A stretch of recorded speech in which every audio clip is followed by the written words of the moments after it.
The new Formula One season is upon us, and there is so much that we don't know and so little that we do know going to the first racing weekend in Bahrain. So let's get back to usual business here at GPFans and tell you everything that we're expecting from Bahrain this weekend.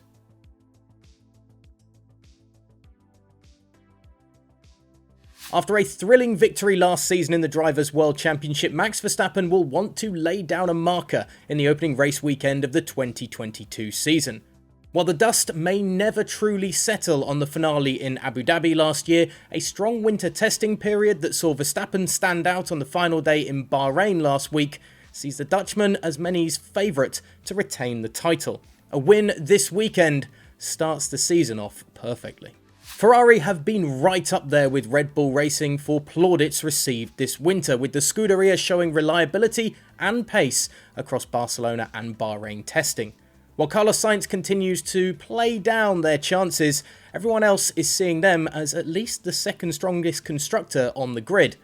Red Bull were taking the opposite tactic in the media this week, bigging themselves up after the winter testing. Knowing who is the real top dog on the grid won't be clear until a few races into the season, but the tussle between these two titans is what everyone is expecting this weekend.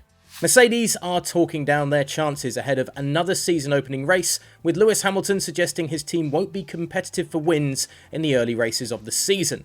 While his new partner at Mercedes, George Russell, has been singing from the same hymn sheet, Carlos Sainz has seen these sorts of tactics before, calling this typical Mercedes. Even though Mercedes were relatively quiet in terms of the timing sheets this winter, it would be surprising if their power relative to their rivals was as diminished as they're trying to suggest. We heard it almost as soon as we saw a car on track in Barcelona, the bumpy ride of the 2022 vehicles due to the ground effect of their design that has soon become known as porpoising. Teams quickly tried to find a way to eliminate the effect, trying not to take the easy route of raising the ride height at the cost of limiting the car's pace. No team was able to remove it completely by the end of Bahrain's testing runs, but those towards the top of the timing sheets appeared to have a bit more of a handle on the issue than the stragglers. With so many different designs on the grid this season, expect plenty of analysis on the issue this weekend. Despite trying to return to relative normality, the COVID-19 pandemic is still looming over the world we live in, and Formula One is no exception. Daniel Ricciardo missed testing in the Middle East with McLaren after testing positive for COVID, while Sebastian Vettel will be missing from the grid this weekend after testing positive for the virus himself. With Nico Hülkenberg lining up to replace Vettel at Aston Martin for the season's curtain raiser, it's a stark reminder that the pandemic will still likely impact this F1 season.